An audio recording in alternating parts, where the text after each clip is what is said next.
Ladies and gentlemen, welcome back to the LTA. It's the final day of our pick and play phase here in Split 3. We've got a couple series left before the dust has settled and we move forward into the next stage of competition.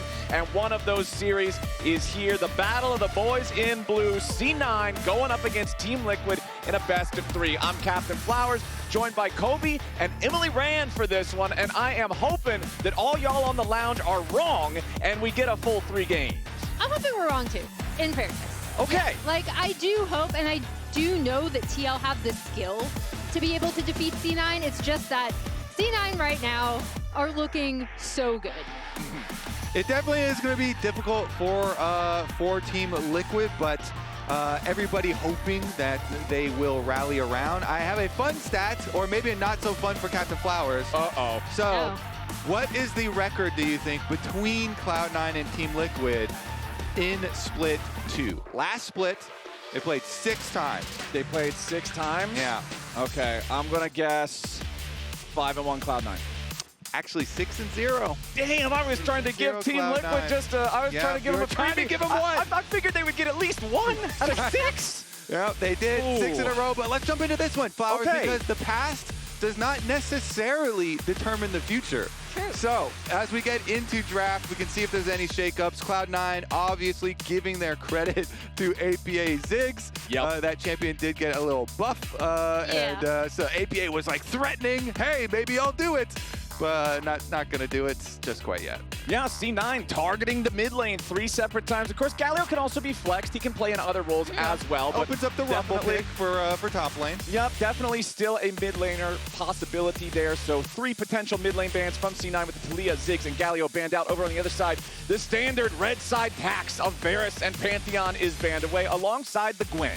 Yeah, and since the Talia is banned away and the Azir is left up, they'll highly prioritize that over stuff like the Rumble, even though Galio and Gwen are both banned, and those are 2 answers to Rumble usually. The third most prominent one is like Ornn type thing, so they skip over all of those to grab the Azir for Loki, and I think that is a wise choice. Loki has definitely been very, very good on the Azir, and the champion right now is worth building around. Yeah, I mean, he is still one of the strongest mids out there, fits into a variety of compositions. On the other side, we see that Yunara locked in for Yeon. He did get the first professional win on this champion, right? It's a good stat. Yeah, it's a good stat. I do think there are certain answers to the Yunara, especially when you do first pick her.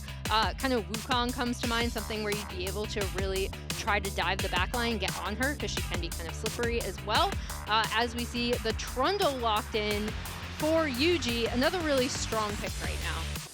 Okay. Also, very scary for Cloud9 if they wanted to try to build a powerful front line. A lot of times when you see Azir be a key component of a composition, you're fine playing some standard front to back, just scaling type of team fighting picks. But Trundle always makes those a lot scarier because he can eat the tank stats. And there it is. Emily, you said it. Yunara does not like dealing with Wukong. So we are going to lock that Wukong in for C9. They will have a powerful physical damage jungler alongside 2 very high damage AP solo lanes. Yeah, the other big thing is the Rumble going over to Thanatos in the top lane. Another really, really powerful pick.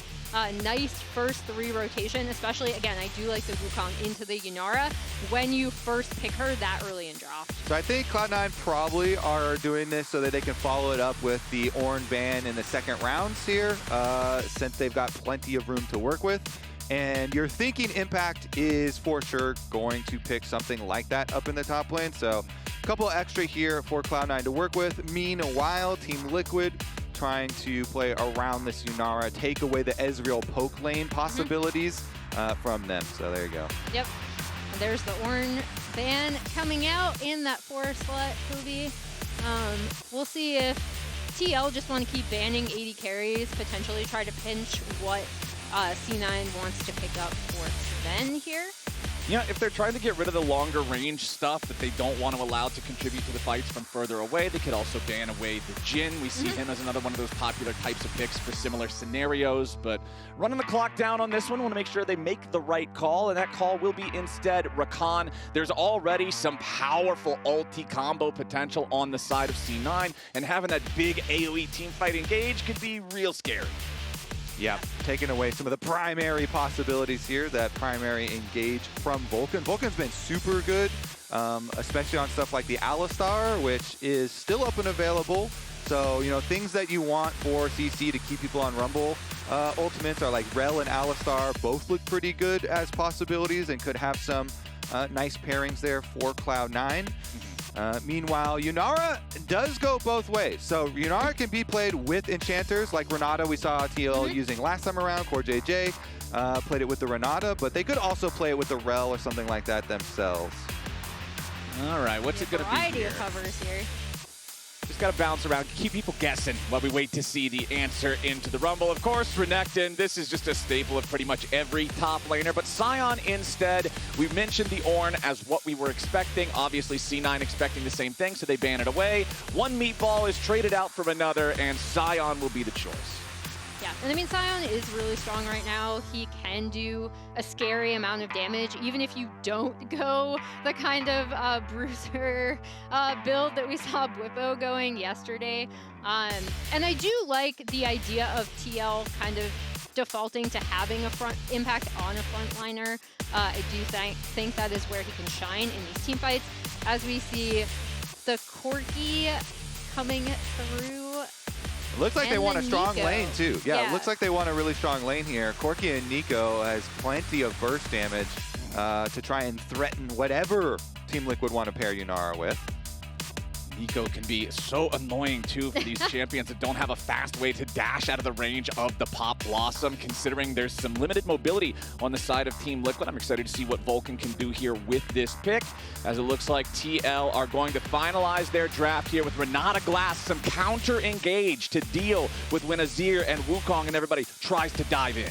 Yeah, and this is some really nice protection from the Yunara, right? We talked about why Wukong is such a good pick to try to get onto her, kind of diving across the back line. Renata can stuff a lot of that, right? And I actually do agree with Azael's take that Renata has kind of been unfairly maligned due to being often coupled with Kalista, who... You are judged by the company you keep. Yeah, Renata exactly. hangs out with bums, so people think she is a bum. But Renata's not a bum.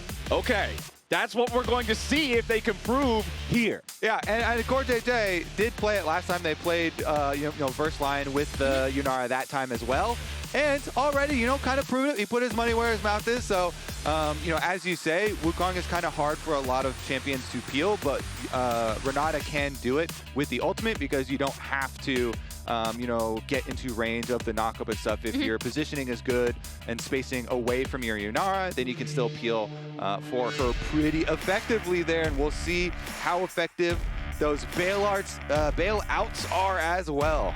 All right, let's do it. Time to get cooking on this one. Team Liquid looking to prove they can hang with the top of the table contenders. Cloud9 would love to prove the exact opposite. So many opinions so far about this split have been that it's really just a two-man race at the top between FlyQuest and C9. So if you're C9, you want to make sure that everybody knows you are still right up there at the tip top, ready to challenge for number one. 30 seconds until minions And we'll see what C9 end up doing here. The thing I do really like about their draft, in addition to the stuff I already mentioned, is the fact that, again, with this pushing bot lane, I love when C9 do play around their early prio and the early prio picks. I think that's where they shine the best. All right, speaking of C9, last week Vulcan took some time to reflect on his KDA. Let's hear what he had to say. What's your KDA so far? I don't know what it is after this game minions 2 have today, spawned. but David was telling me that after game 1 of today, I had 54 KDA. Oh, 54. 54. Wow. But then I had 2 deaths and 13 assists, I think, when the game ended. So 54 plus 13, that would be 67. Oh, Divided by 3, that's like 22 and 0.3. So my KDA is probably like 22.3 right now. So Vulcan did the math right. He just was using the wrong numbers. His calculations there were correct, but he actually got 19 assists that game instead of 13. So his KDA is 24.33, repeating of course, and the highest in the LTA North, the whole league. Yeah, he was just being humble, you know? He had 6 more assists there, and the bottom lane definitely is where most people are focusing on this matchup because, you know, kind of like we said, on Team Liquid, even when they have lost series and lost games, Yeon and CoreJJ are almost always the focus and performing very effectively. Did some interviews with, you know, Zven as well as Yeon himself right before this game, and Zven was even saying, hey, yeah, I mean, there's a chance that TL's bottom lane are the best, you know, bottom lane in the league. He gave them a lot of respect, but also, you know, they beat them 6 times in a row last split, and the team definitely has a bit of an effect there. So good early usage here of the Renata Yunara pushing up. You threaten with your Q, you charge up your Q on minions very, very quickly, and then threaten through, and CoreJJ is able to land some stuff here to get a little bit of poke damage and soften up the Cloud9 bottom lane just a little bit. And I think you can also see from this composition that TL kind of still do want to play around their bot lane carry, right? Because this comp has a lot of really good frontline and CC, and then additionally the Renata peel with the ultimate if anyone tries to dive on Yunara and she's unable to escape. So I do think this comp is very well set up for Yeon to shine if they find those windows to have good team fights. Yeah, when I asked him specifically about this, he was like, yeah, well, you know, it depends a lot on draft, and a lot of drafts are kind of like top side focused on. I'm like, well, we're there early slamming tanks a lot now for impact. It's definitely going to be focused towards Yeon, towards that Yunara. And of course, Annie here for APA is a lot about that initiation, about that setup, and even will be about roaming to possibly make some bot side plays. So we'll see if that focus does pay off, because Trundle is pinging for a dive right now. You see Trundle here, Yuuji's moving down, and already they're pinging to try and at least deny them on the wave here. So they're coming over, even with the vision. Okay, Zven backing away first. Vulcan still hanging out underneath the tier 1 turret as Zven has to Valk away from the Pillar of Filth. Now Vulcan's already lost his HP down to 200 here. CoreJJ is going to stay alive from the bailout, but does ultimately fall. It'll be a 1-for-1 trade as both supports go down. Yeah, both supports are traded, and then Zven backed off, so Zven still gets to CS here. That is usually, like, even if you go for 1-for-1s, that is kind of the drawback there for the team that gets dove. But because Zven survives, he still at least to get more CS here for this extra wave for the Corki. So it is actually not too bad for C9, even though they are down. And Yunara does have the early lead in this game, exactly where TL wants it. And it also means it's just going to be a repeat clear for the Trundle, top down to bottom again. Yeah, the big difference between the kills being traded, you already mentioned it, the Yunara is ahead, Yeon got the kill, whereas Vulcan was the recipient of it instead. Thanatos now gonna get ganked up here in the top side, and Team Liquid's jungler is putting in the work. Yuuji's gonna grab another one. As we see, APA. Ooh, APA, one more hit might just kill him. The last auto attack is not there, and APA survives with about 20 HP remaining. I was going to say, I love seeing Yuuji get involved this early, right? We talked about what was able to bring to this team, and I think that was a lot of creativity. There was a point where Kobe and I were timing him in terms of like his 3-minute invades, but here we see him help set up for that dive bot, then come up, and yeah, I mean, I really like seeing that kind of initiative from him to make plays with his lanes, especially bot lane actually, just because A, that's the focus of where this composition is, and then B, I want to see him more involved with the team. Yeah, and I want to point out how they did it too. You know, they gained the extra, you know, timer to move early from bottom lane because of the bottom lane gank, and they're returning to this top side, focusing again here towards Zven. He's got some. Yeah, Zven's gonna have to flash away though, and he still dies. Beautifully done from Team Liquid here in the early game, returning to the scene of the crime yet again. It's just expert team play here from Team Liquid. You know, like I said, the previous bottom lane play that they did before rotating up to topside, they used their timer off the successful play, and Yuuji and CoreJJ, if you looked at the minimap during that play, they successfully navigated around the 2 deep wards that Cloud9 had in Team Liquid jungle. They had a ward on Krugs and they had a ward on Raptors, but CoreJJ and Yuuji, both on recall, went through the lane, navigated around those wards, and were able to get that surprise gank. That's how they got that first kill. And then a repeat kill here is just massive stuff for Team Liquid. They've got their lead where they want it, 900 gold onto Yeon, and the feats acquired here as far as the first 3 kills. So this is a tremendous early start for the game plan of how Team Liquid want to play. And it's really great to see from them being able to play around. I mean, that's him clearing Krugs afterwards. Hey, Krugs are important too. This is after him and CoreJJ made the top lane play, and this is showing those 2 wards. Uh-oh. Yeon is in some danger now, though. Has to flash away as he's down to 200 HP here, so big defensive summoner spell gone. Remember that Yunara can only dash when her ultimate is active. He does tick over to level 6 now, so he will have the opportunity to do that if he needs it, but it's a pretty important summoner spell that C9's able to force there. And when we talk about what TL were good at, I know Jat had the kind of inflammatory title in Waiting Room of whether they were lane swap merchants or not. I do think TL did lose a little bit when lane swaps were eradicated from the game. However, seeing them use early lane assignments really well, I think still points to the fact that they can still have that strength.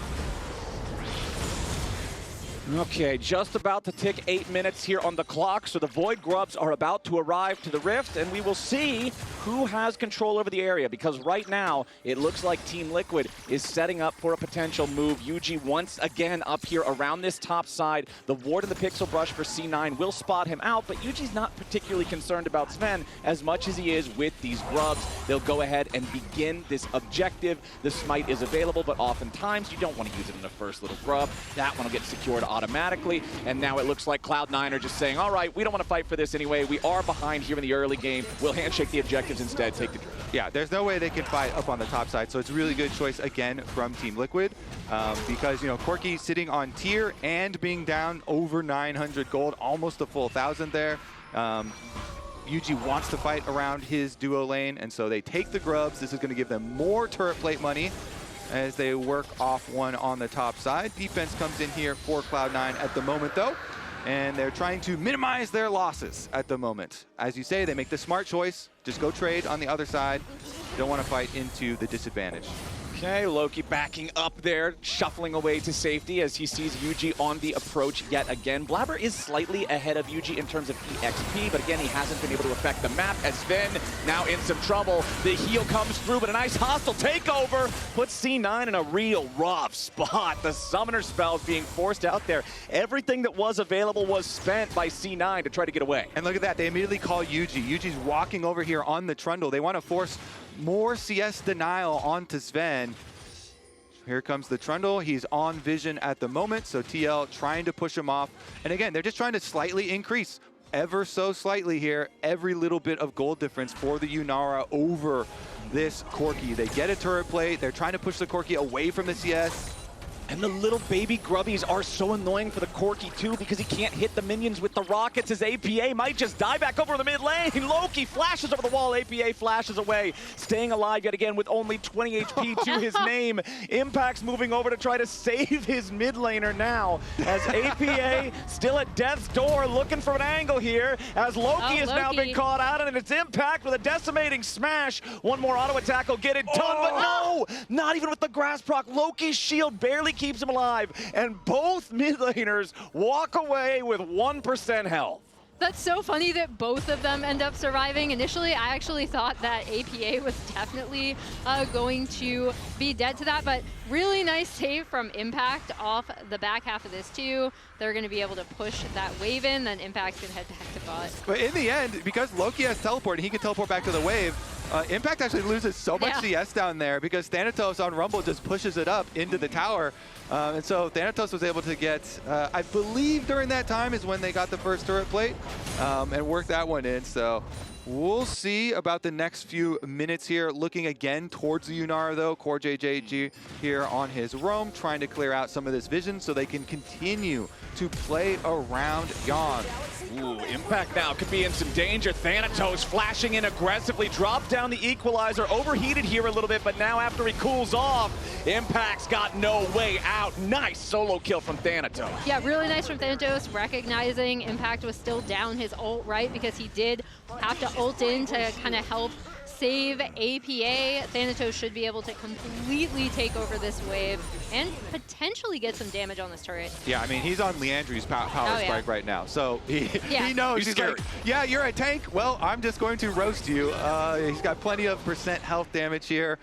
Burns right through Impact and keeps his nice CS lead, and he got his second little turret plate there. So, Flowers, your hope for Cloud9 is up there. Well, not necessarily in the top lane. The top laner that's in the bottom lane, with Leandri's Torment against the Spectral Hoodie, it's not really fair itemization difference here, as Blaber's got to try to escape, as Yuuji and CoreJJ once again working together, trying to take over the map, make C9 feel suffocated, just trying to move around in their own jungle. And I feel like this is the best we've seen them work together since Yuuji's debut, right? When they had that invade onto contracts that like completely starved contracts with Core on the Poppy. It's really, really nice to see some improved jungle support synergy for this team, because one of my biggest things about why TL was struggling was because Yuuji hadn't been able to necessarily integrate himself onto the team yet. And with the lead that he's built so far, with how active he's been in this early game, Trinity Force Trundle, 12 minutes in, is going to absolutely crush that first turret. Team Liquid's going to take that feat as well. It means they secure the empowered boots for themselves. Really nice early game from them. Yeah, and Yeon is 1.5k ahead now as Yunara with the Kraken rush build here. So Operation Play Around the Yunara is in full effect. Yeah, and now it's going to be how do they set up team fights around these neutral objectives. As Yeon going to force the flash from Zven. Yeah, you definitely have to. The chase is definitely there for Yunara. Well, Zven may have overstayed now, and Yeon just gonna shoot him to pieces. Turns him into Swiss cheese there with the auto attacks plus the Arc of Ruin. Zven just not respecting how much damage potential Yeon has. Oh, yeah. He must have just thought that Yeon left and immediately had turned around as the wave kind of coming in there. And Yeon's like, great, I will finish the job. Thumbs up. That is now 2K, Emily. 2K, and they should be able to get first rotation onto this Drake as well, especially with APA pushing in that mid wave. And you can see here, this is a comparison of how often the team is in a major lead, which means you have about 52% of the total gold between the teams in your possession. In a lot of the time, it's C9. They are actually the team in our league that is in a major lead position most of the time, more than anyone else. Team Liquid is in the bottom half at only 21.5% of the time possessing that game state. But here in this one, turret plates have just fallen. We're only 14 minutes into the game, but Team Liquid has a really nice 1,500 gold lead after this good early game performance. Okay, Cloud9 starting off the Drake though. APA does have his flash on Annie with stun charged. Okay, TP coming in. Team Liquid ready to fight for this. C9's already got the Drake down to about 1,600. Impact gonna lead the charge. We're gonna go forward. It's stolen away by Impact of all people. Yuuji with a defensive flash, getting himself back out of harm's way. Thanatos' equalizer ain't gonna find a lot, and now Blaber is first to die. C9 scatters to the winds, and Team Liquid's ready to chase, but APA chases too far. Yeon's ready to follow it up though with a nice double kill there through the Arc of Ruin. It's a 3-for-1 trade for Team Liquid, and they'll steal the Drake away as well. Yep, I was a little bit nervous about that. Saw the smite come down, and then the Sion ends up taking it. But the big thing to me is Yeon was completely untouched pretty much throughout that entire team fight, able to clean up a few more kills on the back half of this fight. Yeah, so Blaber goes for the turn, and he's just going to smite as the dragon is getting low, and it is just a Q charge from Sion, I believe, that is going to be able to take it. So they're looking at right now, Thanatos, you can see, is coming to flank. Yeah, there's still an extra 100 HP on it,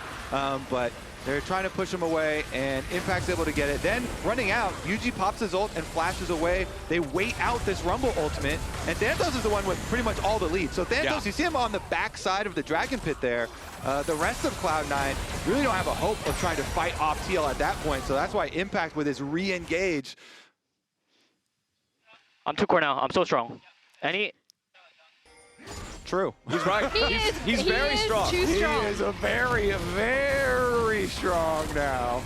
And that was a really good test for TL, right? Because I was talking about how it was going to be, how they either responded to C9 setups or how they set up around objectives themselves.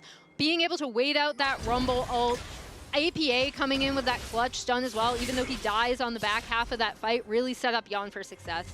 Yeah, I mean, honestly, TL this game feels like they came in with much better preparation this week than last week. Their early game, especially from Yuuji, you know, clear down to the bottom side, push them off bottom. Then on the recall, him and CoreJJ run straight through top lane. Yep. They make the early play onto Thanatos.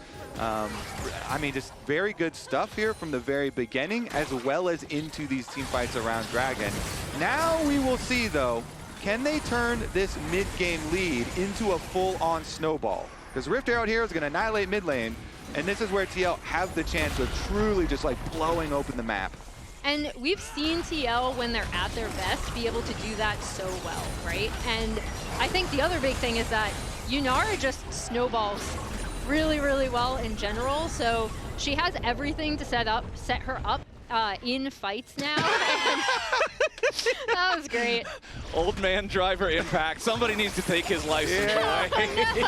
I mean, what was it? Last week it was Blaber. We took away Blaber's license. Now we're taking away Impact's license. I feel like we shouldn't issue any licenses, and then we just give them out once we see some good driving. Like, does Inspired get one? We need to see for some his proof. Herald play before? Yeah, all right. Inspired's got one. That's about it. The only Taking away all the other licenses. Yeah. Call a taxi, call an Uber, stay out from behind the wheel. Problem is, Impact is on Sion also, which you also have to drive constantly. True. It's a car driving a car. This is... No wonder he had problems. Yeah, we've got a little bit of an issue here. But overall, I'd say that if Impact's driving is the biggest problem on the team, which it is right now, they're 2,500 gold ahead. Team Liquid is loving the current state of the game. Things are going phenomenally well for them. We've got under a minute and a half until that next Drake does spawn, as we have a little bit of fighting in two different places. And honestly, Team Liquid, I feel like you are always going to be confident in any size of fight as long as Yeon is there, because the Yunara is almost 3,000 gold ahead individually. It's the entire league. Yeah, so you basically just, everybody always play around Yunara. He's got double summoner spells. You have the extra shield from the locket from CoreJJ. CoreJJ has both his summoner spells as well, so he's always going to hover around here behind Yeon, and they should be able to deal with, as long as they don't get completely surprised by Cloud9's like double clone engage here with Wukong and Neeko, which has the potential to try and lock them up. But even then, it's going to be a little bit difficult to burn through all the extra shields. Yeah, it has the potential, especially if Thanatos is able to get either a pick or a really good equalizer across the team, because I still think he is kind of the super strong point on this C9 roster still. 1.1k ahead of Impact. Obviously, that's a Sion, so you kind of want to take into consideration that Impact still will be able to frontline very easily for the Yunara, but that is where I'm looking for from a C9 team fight, is if Thanatos is able to get a really good equalizer to just do so much damage, soften everyone up for C9 to go in. Which is exactly what didn't happen in that last Dragon fight, right? Thanatos drops the equalizer. All he gets is a little bit of damage onto Yuuji and the Trundle flash, which isn't that valuable. And it's part of why Team Liquid was able to run over that fight. Now, C9 doesn't want anything to do with this Drake, as immediately Team Liquid are just going to claim it on spawn. Yeah, Yeon is just going to annihilate everyone here. He look at this. He's got his parts for Infinity Edge already. This is crazy accelerated Yunara right now. The Kamehameha is just going to annihilate people. Well, hey, Zven's tier is almost stacked. Nice. That's good. That's good. He's okay, never mind. The refillable doesn't have any charges on it. He's at 306. Yeah, that's 306. He'll combine it. Yeah. That's the same as Max. It's just the numbers are in the wrong order. So C9, they got some stuff. they got some stuff. They're going to need a lot more stuff if they want to stand up to Yeon and Team Liquid. And this Tier 1 turret is about to fall. Impact's just going to walk up and knock it over. Yeah, I think the next steps here for TL, I actually thought they would just force this Otacon because they talked. They're headed up to it. Okay, so they were just going down. Maybe they're checking for something here through River first. But yeah, burn that Otacon right after the top tower here because this is how you really snowball games. They've got all the outer towers. Cloud9 coming to try and fight it.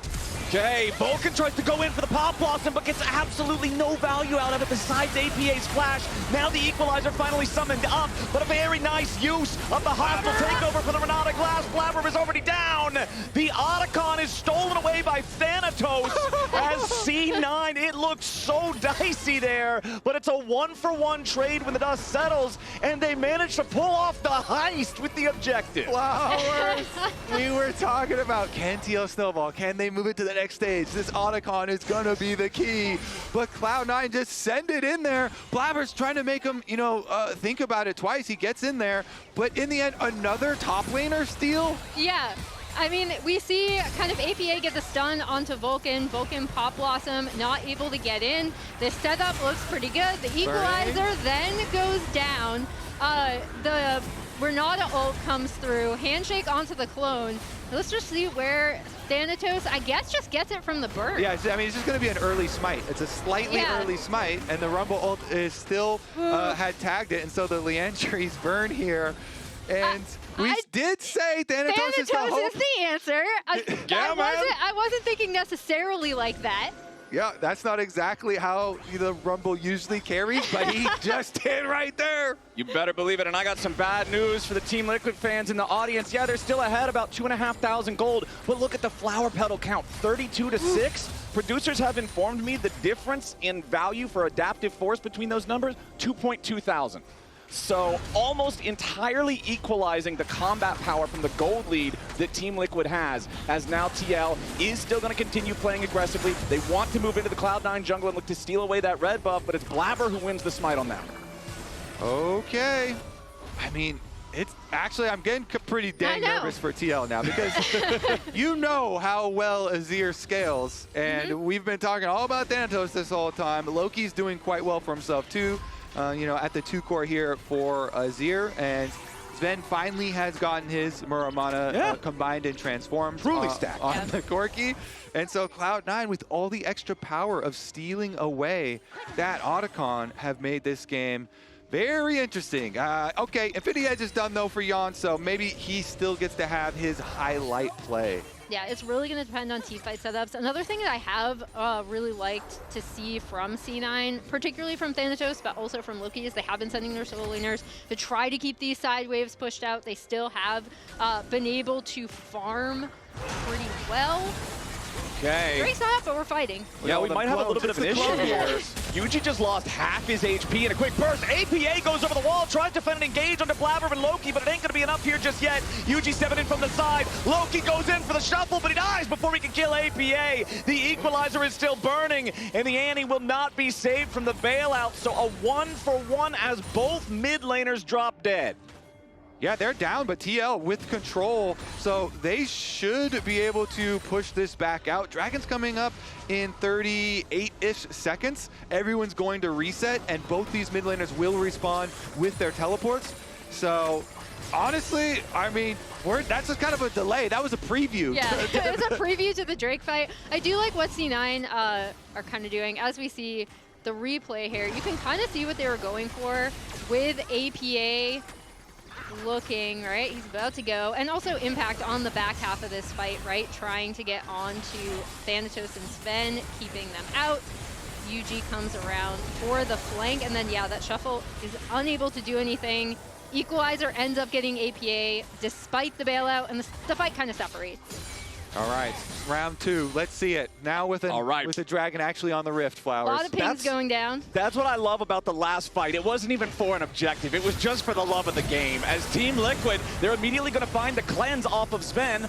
What about the follow-up? Impact's going to take some damage here from Zven and Loki's combined DPS, and now your front line is looking awful beat up. Yeon tries to grab a couple of honey fruits there, but immediately it's C9 retaking control over the area. 1v1 off to the side. Yuuji versus Blaber here in the jungle battle as APA summons up Tibbers immediately. Blaber is not winning this 1v1. He has got to be careful and try to get away. Second cast the Cyclone to try to stay alive a little bit longer. Thanatos flashing forward, Yuuji flashing out. Vulcan finds a pop, Blossom on 2, and a nice equalizer down over the top. APA kills off Blaber, but CoreJJ falls to Loki. Impact wants to go over the wall, but it's already a double kill for the C9 mid laner. APA is next to fall. Cloud9 just mopped him up.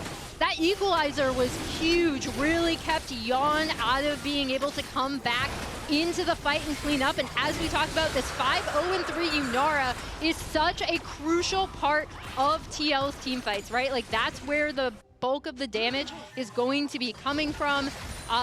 The equalizer off the back half was really what struck me about this. Yeah, plus, while he shot that equalizer, he was also winning the bottom side. He came down to save Blaber. So Thanatos here just does so much work for the team. Look at the rumble. Blaber is getting chased off. He can't win versus Yuuji. So Thanatos, he flashes in, he chases off the Trundle, then he turns around, he shoots the ultimate back up here. Vulcan had them rooted, so he's able to tag 3 of them and burn them down. Then he also keeps APA out of the fight, runs down the Annie. Like, this guy deserves him.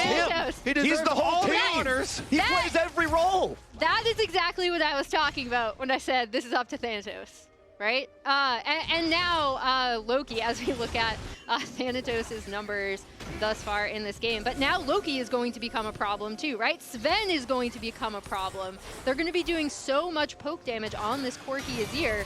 It should be a lot easier for them to set up around these objectives. And we saw what happened to Impact before that dragon fight. He thought he was going to step up, create a little space with a decimating smash. It was him who got decimated and smashed down to about 1,000 HP before the fight really even starts.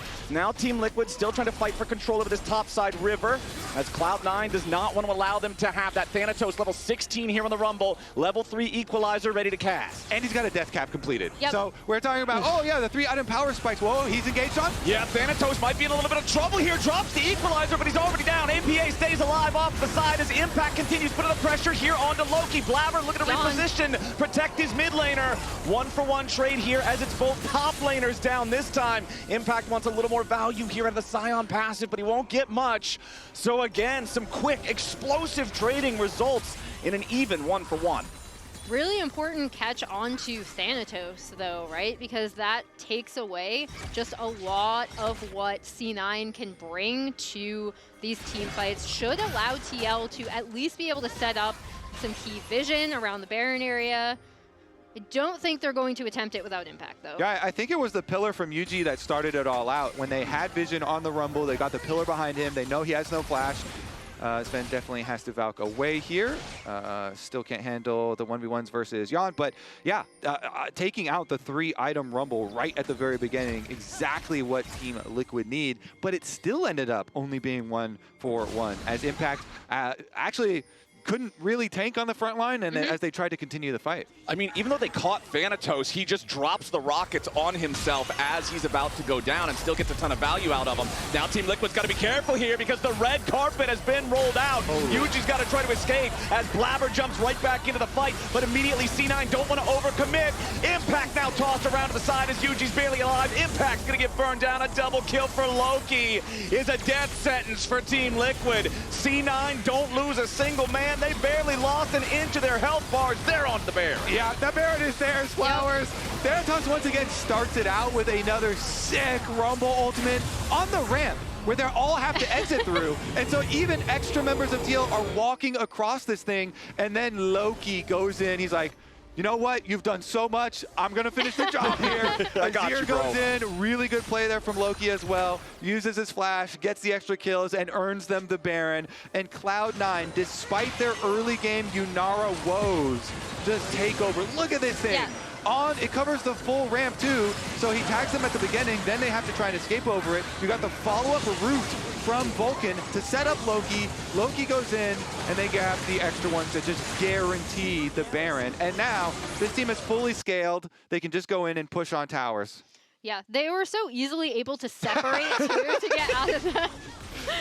Jack's getting way up there. He's excited. Stand up. Reaper is giving them the student to pupil nod of approval. Just very silent, very calm, cool, and collected. Jack is pumped, man.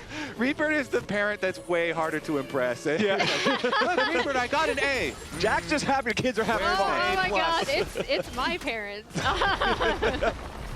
Mine as well. Oh, at 98%. What happened to the other two? Yeah, shouldn't you have gotten 100? Oh, if I got Loki, very low key, having an insane Azir performance. Nice, 3K Somebody up. get Freak on the phone. I know. Get me out of here. I need one of those giant canes that like pulls me. 5-1-1. He, again, now that we have gotten to this point, right? Like Thanatos was kind of the bridge between a really rough early game at the hands of TL, who were moving around the map super well. But now Loki and Zven are going to be able to do so much poke damage. Especially Loki, but Zven is pretty much in a position where, despite the fact that Yunara is so far ahead, those rockets are still going to hurt.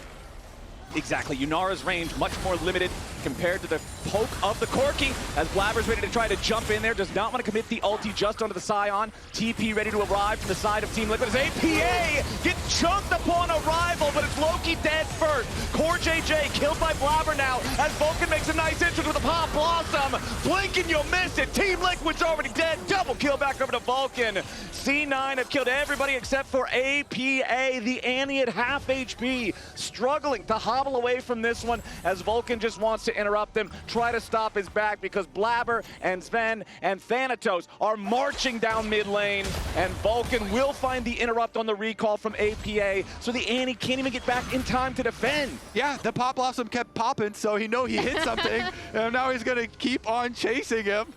Oh, and he's still chasing too. The Scryer Trinket is going to find APA walking into the Tri-Brush. Meanwhile, C9's on the Nexus turrets. Only CoreJJ respawns to try to do anything about it. APA is still stranded all the way up in top lane.